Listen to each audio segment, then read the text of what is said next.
Pois é, pessoal, a novela tá emocionante. Agora o Trump vai partir para cima mesmo, mas não é só do Maduro, não. O recadinho que foi dado agora pela embaixada norte-americana é que muitas figuras que são consideradas socialistas, autoritárias aqui da América do Sul vão se lascar com o Trump. Será que isso vai acontecer? Mas não é só o Trump que está querendo lascar, não. Hoje saiu um relatório econômico mostrando que sim, o Brasil vai se ferrar com a China. A China vai acabar ferrando o Brasil. Você já viu aquele ditado que fala rapadura é doce, mas não é mole, não? Pois é. Se eu fosse adaptar para o momento atual que o Brasil está vivendo, eu diria lapadula não é pastel de flango. Ou seja, vocês podem até vender rapadura por aí, mas é o nosso pastel de flango que interessa. É o que os chineses diriam. Só que está faltando frango para esse pastel. Você vai entender o porquê que a economia chinesa está entrando em declive, e com esse declive da economia chinesa, o Brasil, que arreganhou as pernas para a China, vai se enfraquecer. Então, assim, seja Lula, seja Tarcísio, seja Bolsonaro, qualquer um que entrar em 2026, prepara, porque em 2026 o rombo vai ser gigante. E escuta o que eu estou te falando. Nós vamos passar por uma crise sem precedentes. É pessimista o que eu estou falando? É, mas é o que a maioria dos analistas estão falando por aí. E já estamos aqui no nosso aplicativo aqui para a gente falar um pouquinho sobre isso. O Trump mandou recado. O Trump está querendo enfrentar, né, as piores coisas que existem no mundo. É Hamas, é Maduro, é amigo do Maduro, né? Ou seja, o Trump está falando alto com um monte de gente aí. Agora, se é um cachorro que ladra, mas não morde, a gente não sabe. A gente está esperando para ver o que vai rolar com o Maduro. Hoje, o The New York Times soltou uma matéria falando que o Trump vai sim derrubar o Maduro, e o plano dos 100 dias para depois da queda do Maduro já está pronto. Não sei se é verdade. Nós vamos falar sobre isso. Agora, o Trump também preparou uma presepada para o Lula, se é que a gente pode dizer assim. Armou uma armadilha, né? Preparou uma armadilha para o Lula, e o pessoal da Globo, sentiu. Sentiu que ficou todos nervosinhos com a decisão do Trump de pegar o Lula. E a gente vai falar sobre tudo isso aqui com vocês nesse editorial. Então, antes de mais nada, não esqueça de se inscrever no canal, curtir, compartilhar. Isso é muito importante. Se você busca um canal que quer trazer informação, que traz informação de qualidade, é isso que você encontrou. A gente está aqui com o maior prazer, sempre trazendo conteúdo para você. Tá bom? Fechado? E aí, só para encerrar, né? Eu tenho que fazer meu merchan aqui. Pessoal, não confie em deixar seu dinheiro 100% em real, tá? Vá, abra uma conta numa outra jurisdição, mas não adianta abrir com seu CPF, não, né? Vai até o Uruguai, tira a residência uruguai, uma cédula uruguai, uma conta em dólar para você poder estar livre aqui. Se qualquer coisa acontecer, é a jurisdição do Uruguai que está te resguardando. Então, clica aqui ou aqui e entenda um pouquinho mais sobre tudo isso aí, beleza? E vamos de matéria, que tem novidade agora, né, na nossa introdução. Se ficou ruim, vocês falam. Vamos lá, pessoal, bora entender o que passa, né? O que se passa na cabeça desse povo. Vamos lá. O Donald Trump, ele mandou um recado claro, objetivo, direto para a galerinha do Hamas. O Benjamin Netanyahu, ele fez várias concessões, mas topou um plano de cessar fogo lá em Gaza. Para acabar com a guerra de Gaza. Benjamin Netanyahu falou, olha, eu aceito o plano que o Trump propôs, e esse plano que o Trump propôs, para mim tá bom. Dá anistia geral, ampla e restrita para todos os membros do Hamas. Olha só, assassinos terroristas tendo anistia geral, ampla e restrita. Cria um plano de reconstrução de Gaza com um plano diretor, uma assembleia diretora liderada pelo Donald Trump. E aí, Netanyahu falou, por mim, tudo bem. Nós vamos limpar o Hamas de Gaza e, se for, tá ótimo. Vocês querem assim? Se sim, beleza. Se não, corre, porque vai fogo para cima do Hamas. É isso que o Trump falou aqui, ó. Dá uma olhada na matéria. O presidente dos Estados Unidos, Donald Trump, afirmou nessa terça-feira que, caso o Hamas não aceite o plano de paz divulgado pela Casa Branca e anunciado por Netanyahu, né, será um fim muito triste da turminha do Hamas, né? Eu acho é pouco. O presidente norte-americano falou à imprensa após deixar a Casa Branca para cumprir compromissos. Segundo Trump, todos os países árabes reconheceram o plano de paz. Nesta terça-feira, uma declaração conjunta dos ministros das Relações Exteriores do Catar, Jordânia, Emirados Árabes Unidos, Indonésia, Paquistão, Turquia, Arábia Saudita e Egito destacou os, abre aspas, esforços sinceros do presidente americano para encerrar a guerra em Gaza. Lascou. Por quê? Porque os países lá da região, né, do mundo árabe ali, reconheceram que o plano do Trump é um plano real, é um plano plausível.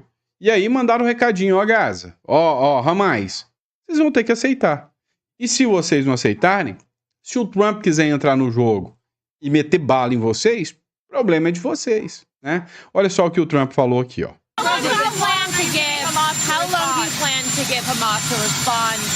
Quanto tempo você tem plano para esperar o Hamas responder? A proposta que fez sobre o cessar-fogo. Aí o Trump respondeu, bem, vamos dar uns 3 ou 4 dias. E vamos ver como é. Todos os países árabes assinaram.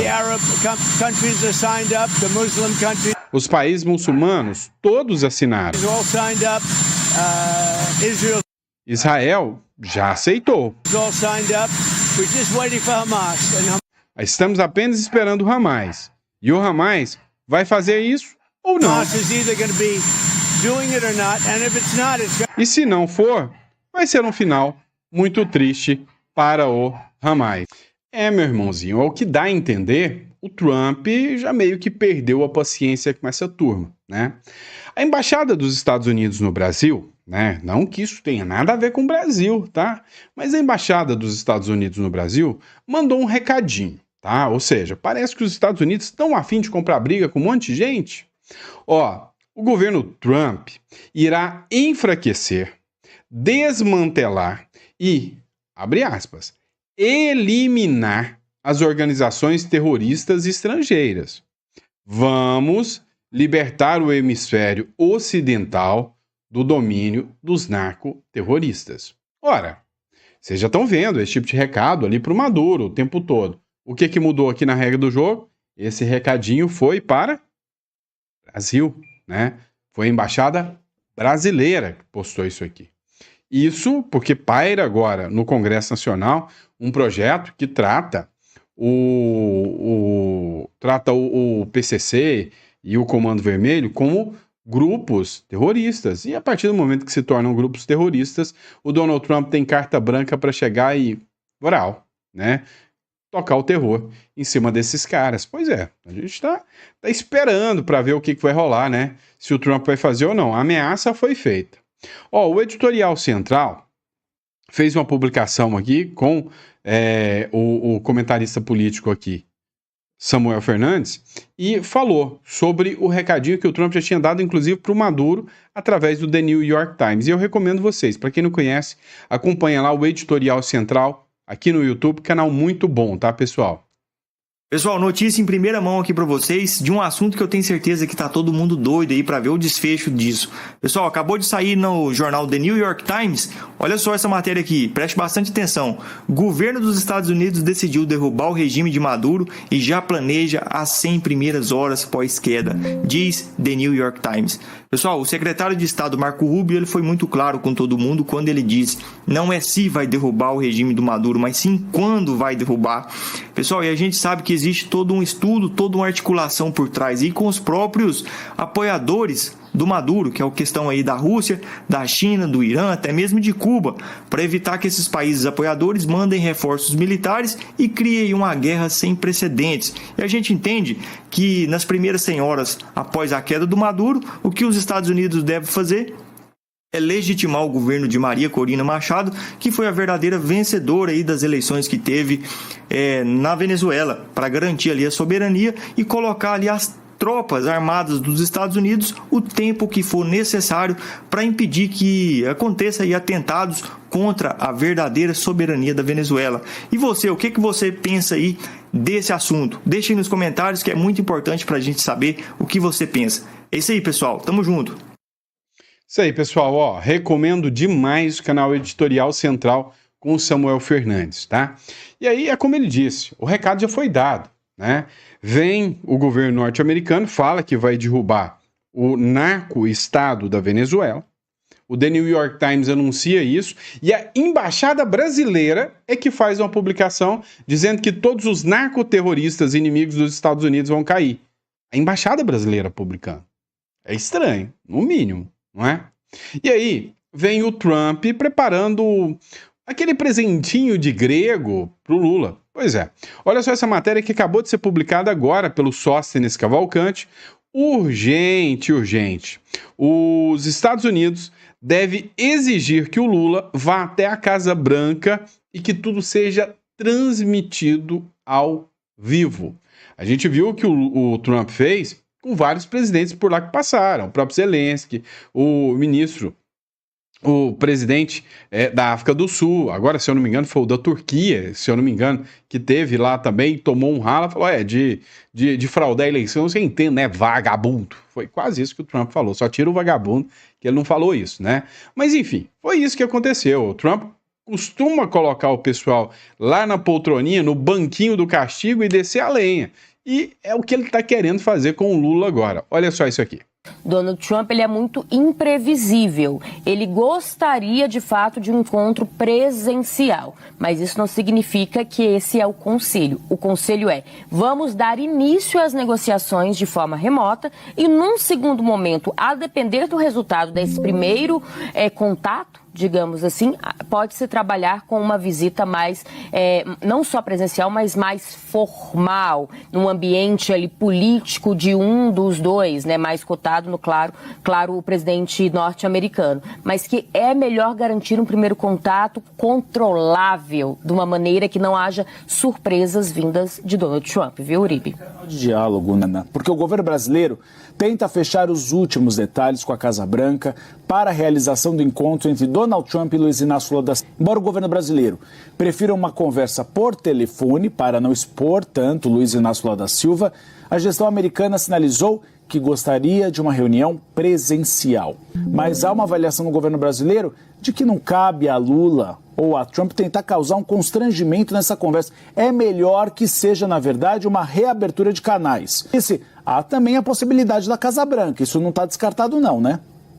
Boa tarde para você, Uribe. Boa tarde para Larissa, para todo mundo que está com a gente aqui hoje. Olha, não só não está descartado, Uribe, como essa é a preferência do presidente Lula. Eu conversei com duas pessoas que estiveram com o presidente Lula nos últimos dias e ambas me relataram que ele próprio faz questão que um eventual encontro presencial ocorra na Casa Branca. Pois é. O Lula topou a briga, né? Disse que pode ser na Casa Branca, mas olha lá. Matéria agora do Diário 360, aqui para vocês. Lula recusa encontro com Trump fora da Casa Branca. Os Estados Unidos devem exigir uma reunião oficial transmitida ao vivo. Então, o Trump queria preparar um outro campo, né, que não fosse dentro da Casa Branca, mas o Lula falou, não, eu só vou também se for dentro da Casa Branca. E o Trump falou, tá bom, mas o meu requisito é que seja transmitido ao vivo. Depois disso, a turma da Rede Globo, né, ficou tudo pistola e teme um confronto do Lula e o Trump pessoalmente, né? O posicionamento da turminha da Globo é que o confronto deve ser evitado. O que será, né? A maneira de não ser surpreendido pela imprevisibilidade de Trump é não surpreender ele também. Não, e principalmente, por que você vai levar para uma conversa que já é delicada em si, que já é surpreendente que possa acontecer um assunto que de fato coloca cada um dos dois líderes em campos opostos, né? O Trump, com o discurso dele inflamatório, incentivou o 6 de janeiro nos Estados Unidos. O 6 de janeiro nos Estados Unidos pode ter incentivado, de toda forma, estava em sintonia com o que aconteceu no 8 de janeiro brasileiro. O presidente Lula já declarou que se o Trump tivesse feito o que fez nos Estados Unidos, o que fizeram seus apoiadores nos Estados Unidos, no Brasil ele poderia estar preso. Mas vamos lá. O Lula já falou, ó, Trump, se você tivesse aqui, você ia estar preso. Né? Ele já falou isso. O que vocês precisam entender? O Lula, ele simplesmente está doido, né, que o Trump mantenha sanções. Para o Lula, é maravilhoso o discurso de inimigo dos Estados Unidos. Ele está surfando nessa onda e está conseguindo pegar um monte de incauto aí, igual o Maduro faz na Venezuela, o Lula está fazendo aqui no Brasil. Tem um monte aí de comedor de capim que acredita nesse discurso de estamos defendendo a soberania. Para, né, filho? Todo mundo sabe que é mentira. Mas a grande questão é que tem gente que acredita. Tem gente que acredita. Agora, você imagina o Lula chegando lá e falando umas asneiras, porque eu quero tratar aqui do Estado palestino com você, porque você, Israel tá fazendo genocídio, porque você apoia o genocídio de Israel. Já pensou se o Lula chega nessa lá? Você tá fazendo muito errado em ir lá com o Maduro lá, porque você tá cometendo, né, uma violação à soberania do Maduro. Imagina o Lula soltando uma dessa na cara do Trump. Vai ser pior do que a briga do Popó mais o Vanderlei Silva, né? O negócio vai ficar esquisito. Então, será que ele vai levantar realmente essa lebre ali? A sinalização do vice-presidente Alckmin participar dessa conversa de alguma forma, de sua elaboração ou da sua realização, me parece que ela vai mais na direção que o Brasil deveria aproveitar, que é deixar de lado tudo que for discussão política e centrar em discussão de comércio. É isso que nos interessa nesse momento, porque, o Merval bem disse, o Trump já deu seguidas mostras de um profundo desprezo com tudo que diz respeito à democracia, aos seus tratos, à construção de consenso. Ele não gosta disso, ele não gosta nem de fazer passar as medidas dele pelo Congresso americano, quanto mais discutir com líderes de países estrangeiros sobre questões ou internas dele, ou um jeito que ele tem de encarar a política. Não gosta. É o Trump que não gosta de democracia, tá, gente? Tá certo. Gosta de eleição, não gosta de reconhecer o resultado de eleição, principalmente quando ele perde. Enfim, eu gosta acho de que perder. Não gosta de perder, mesmo quando perde vai dar um jeito de dizer que ganhou. Então, eu acho arriscadíssimo se o governo do Brasil entrar nessa seara, que pode ter até algum holofote internacional. Lula sai em defesa da democracia, em conversa com o Trump, mas em termos de resultados práticos para o Brasil, para ele, não dá. Dá manchete, mas não dá resultado. Tudo que Mas eu concordo com o pessoal da Globo. O Lula o Trump é um babaca mesmo, lembra? O Trump odeia a democracia. O Trump foi lá no evento lá da China, vendo as armas nucleares da China lá, cheinho de ditador. Você viu o Trump lá? Eu vi. Você viu, né? Você viu também o Trump lá na Rússia, lá num lugar cheio de ditadores da África do Sul, lá posando na foto com todo mundo? É o ditador do Trump que odeia a democracia. Ah, não era o Trump, não. Era outro. a gente não quer, né, Malu? É um momento Zelensky, né? É isso que estão tentando evitar, né, Leilani? Eu acho que... Pois é. Estão tentando evitar o momento Zelensky, né? Onde o Trump vai chegar e falar umas poucas e boas na cara do Lula. Será que isso vai acontecer? A gente tá ansioso para acompanhar isso, né? A gente tá ansioso para acompanhar este caso. Mas vamos agora, no próximo bloco. E se rolar uma treta Lula e Brasil, como é que tá aqui as nossas forças armadas? Como é que estão os pincéis, né? Vamos falar sobre isso? Vem comigo.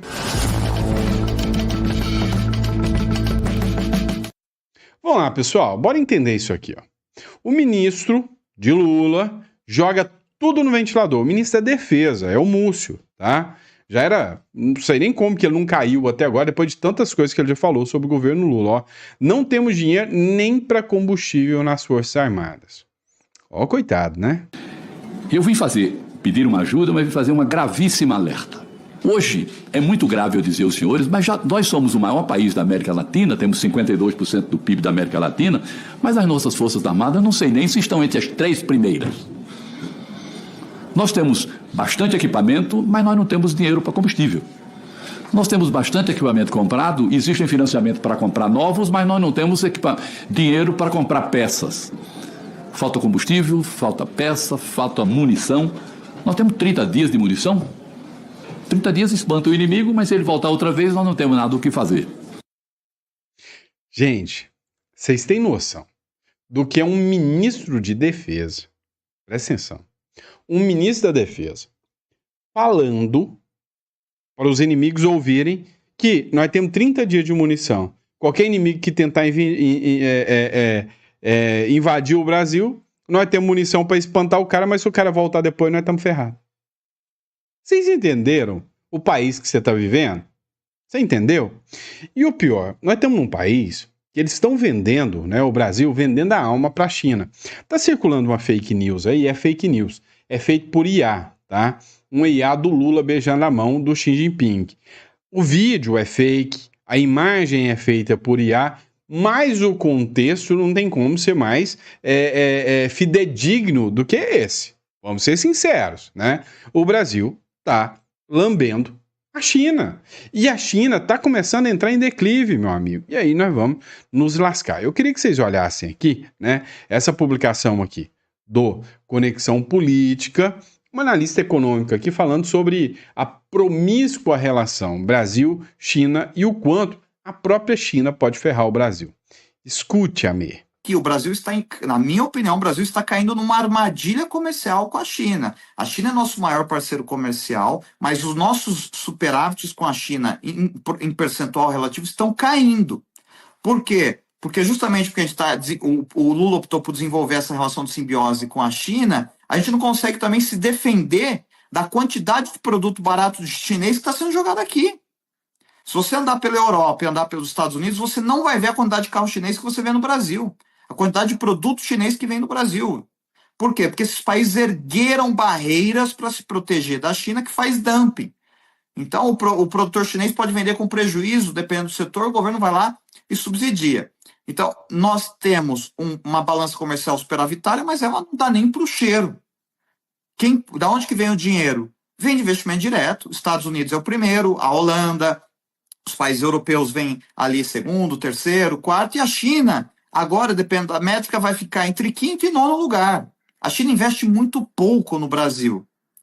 E aí você precisa desse capital para fechar as contas. Se você começa a ter ruído com o seu maior investidor, e você começa a ter aplicação de lei Magnitsky, de OFAC, o americano não está nem aí qual é a opinião do judiciário brasileiro. Ele vai começar a evitar colocar o dinheiro dele em lugares onde pode ser que ele não consiga tirar depois.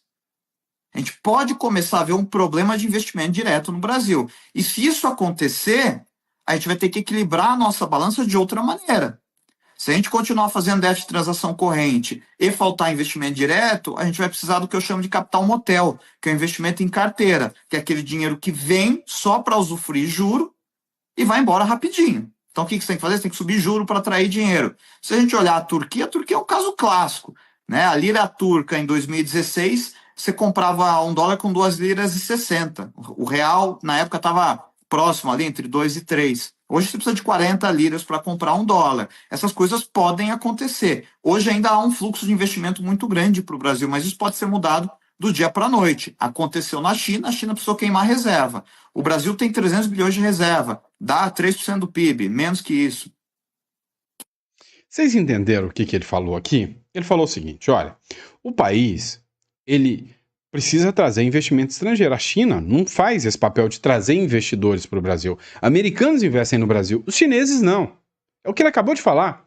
O segundo ponto é que o americano está pouco se lixando com a opinião do STF, com o Jair Bolsonaro, com você ou comigo. Ele só quer saber, vai dar lucro? Opa, tá pagando um juro melhor do que aqui nos Estados Unidos, então eu vou pôr o dinheiro ali no Brasil.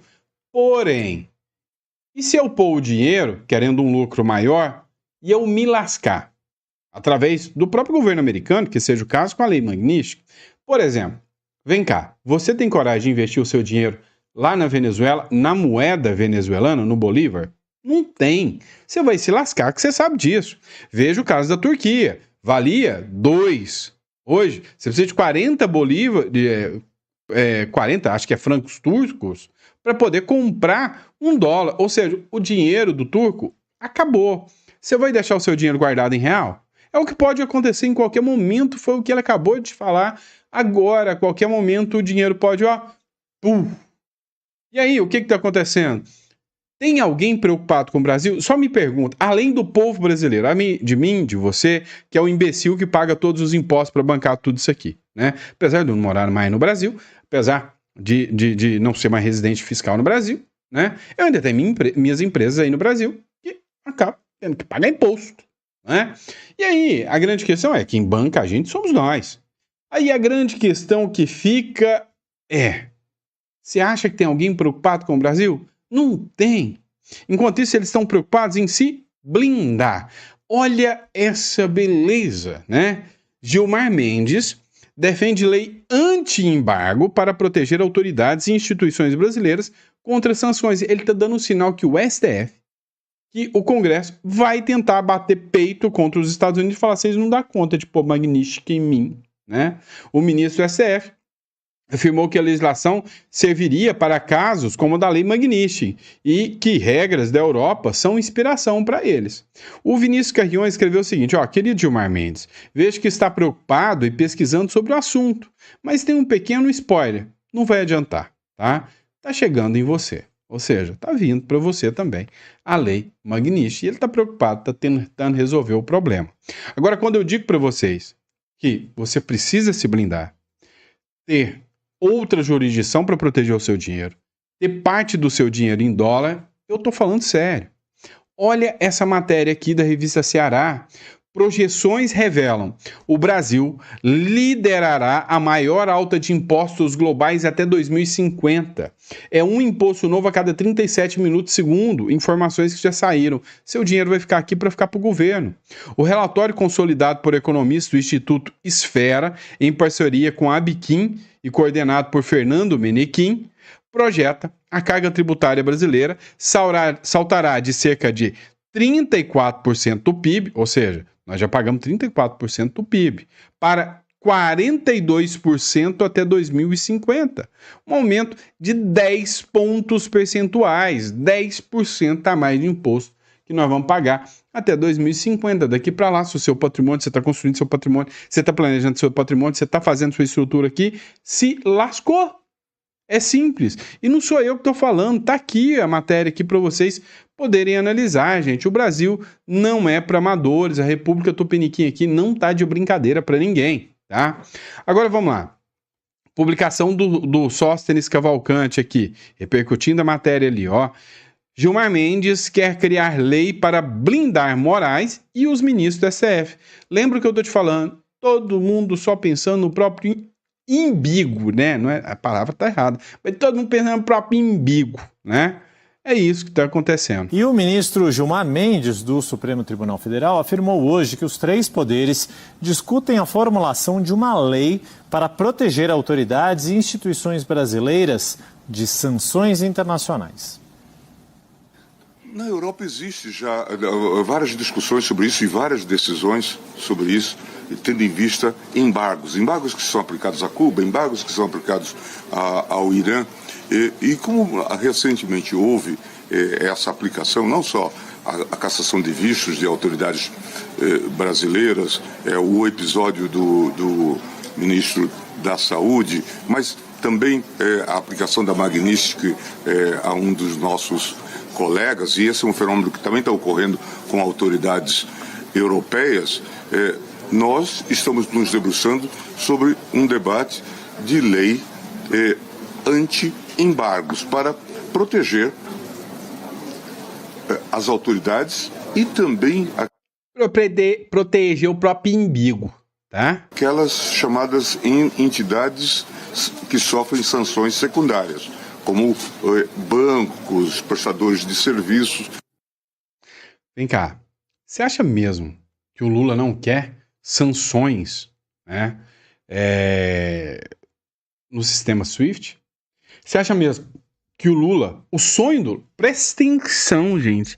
Larga de ser besta, parece que vocês não assistem os vídeos há muito tempo. Para pensar com o papai aqui, Presta atenção em mim, tá? Vamos lá. Tem um governo, né? Um governo lá na terra do nunca. Esse governo, ele é governado por um pirata sem um dedo, né? Cheio de papagaio em volta dele, né? Que usa uma foice e um martelo, né? Lá na terra do nunca. E aí, esse pirata que governa esse país, ele entendeu o seguinte, ele achou um modelo, uma forma de controlar você.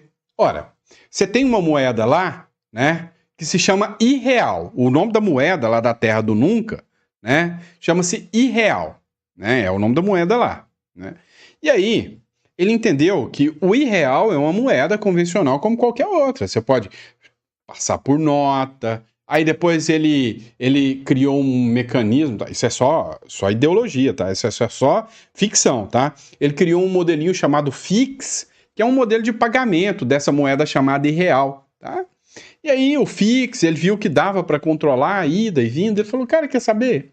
Vou criar um modelo onde, né, vou criar um FEX, né, ou DREX, né, FEX. Vou criar o FEX, que eu vou fazer o seguinte, eu vou criar um modelo onde eu vou transformar esse irreal em FEX. Então, enquanto o irreal é irreal, eu posso transformar ele em FEX a qualquer momento, e a hora que eu transformar em FEX, quem vai controlar é o governo do pirata. Tá? E aí funciona assim, sabe aquele contrato de compra e venda de gaveta que você faz? Eu vou comprar esse imóvel aqui, não, mas eu não vou transferir agora, vou transferir depois. Pois é, o FEX ele diz o seguinte, para o dinheiro sair de uma conta para ir para outra, você tem que justificar. Então, você faz a projeção de venda, só depois da escritura feita o dinheiro é liberado. Beleza. E aí o contrato de gaveta serve para nada, né? Então, assim, vai ser tudo controlado. Agora, tem um problema ainda. Tem um problema que se chama SWIFT, né? Ou seja, um modelo americano onde você pode tirar o seu dinheiro de real através do modelo SWIFT e mandar esse dinheiro lá para fora. Pode mandar lá para o Uruguai, que tem conta em dólar. Pode mandar para o Paraguai, que tem conta em dólar. Você pode mandar esse dinheiro para fora. Você usa o sistema SWIFT para fazer isso. Ou criptomoeda, tá? Né? O SDT. Um dos dois formatos. Você usa esse modelo. E aí, o pirata, ele briga com o cara lá dos Unidos, com o Laranjão, e faz com que seja feita uma sanção aos bancos brasileiros, tirando o que? O modelo SWIFT do Brasil. E aí, a única forma que você vai ter para negociar agora é só pelo sistema FEX, né? Você entendeu a regra do jogo? Ou seja, é lindo pro Drex, agora vamos falar o nome certo, é lindo pro Drex que o sistema SWIFT não esteja funcionando aqui, então eles vão avançar para cima do Drex, sim. Já falei demais, né? Mas eu vou falar mais uma matéria, vocês importam não, né? Vamos para cima. Vamos lá, pessoal, dá uma olhada nisso aqui, né? Isso aqui, vale a pena a gente falar sobre isso aqui. O José Medeiros é um deputado brasileiro e ele está no Parlamento Europeu denunciando a atuação do judiciário aqui no Brasil contra o Jair Bolsonaro. E ele postou nas suas redes sociais. O que ele vai ganhar com isso? Um processo da PGR, bem provável, né? Mas ele esteve lá, ele fez a publicação, precisa de muita coragem para fazer isso, e aí o José Medeiros postou o trecho do vídeo aqui, onde ele está lá, né? Explicando, né, a perseguição e o básico que eu explico para vocês, a incompetência do STF para julgar o Bolsonaro. Assim, também está explicando que o Moraes é vítima, que o Moraes é acusador e é o juiz do caso também. Dá uma olhada. Desde 2019. É um inquérito que abriu-se para supostamente combater fake news e de lá para cá tudo isso passou arrestado para esse inquérito. Para quê? Para que a competência seja do STF. Então todas essas pessoas estão sendo julgadas sem um duplo grau de jurisdição, sem ter direito à defesa, que é a última instância. Então ele avocou, são pessoas sem... Exatamente. E são pessoas que não têm mandato para que justificasse aquele foro por prerrogativa de função. O senhor veja bem que a legislação brasileira até então dizia, olha, o presidente da República ele tem uma prerrogativa de foro enquanto ele estiver no cargo. Depois, justiça comum, e assim todo mundo. Como se trata do presidente Jair Bolsonaro, eles queriam que fosse julgado pelo STF, pelo ministro Alexandre, eles quebraram aí a questão de juízo natural, e em março agora, de 2025, para encaixar que Jair Bolsonaro fosse julgado ali, eles julgaram novamente, criaram uma jurisprudência para que o presidente Jair Bolsonaro fosse julgado pelo Supremo Tribunal Federal. Cabe lembrar que o ministro Alexandre de Moraes, ele se auto-identifica, ele é vítima de todo esse processo, porque ele disse que ele criou diz que ele supostamente foi ameaçado de morte e que o presidente Jair Bolsonaro teria tentado matá-lo.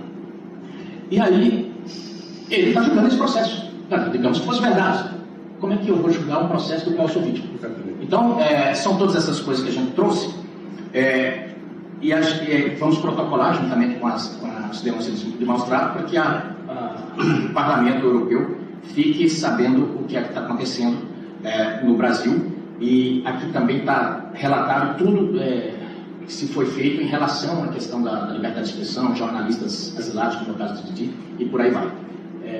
Agradeço demais a sua gentileza. Pois é, né? É impressão minha ou até o parlamentar português ali, europeu, né? Riu, hora que o José Medeiros falou o que acontece no Brasil, né? É aquele negócio, né? É rir para não chorar, tá bom? Pessoal, muito obrigado pela confiança, pela credibilidade. Ó, se você tá preocupado com o que tá rolando no Brasil, com a República das Bananas aqui no Brasil, clica na descrição e manda uma mensagem aqui para a matéria, aqui para esse número aqui, marca uma consulta conosco. Lembrando que tem muita gente marcando, tá, pessoal? Vocês estão numa lista de espera aí de uns 10 dias para poder ter uma consulta conosco, tá? Então, marca uma consulta aí para a gente poder explicar para vocês as vantagens de ter um plano B lá no Uruguai, tá bom? Grande abraço, fiquem com Deus e até a próxima.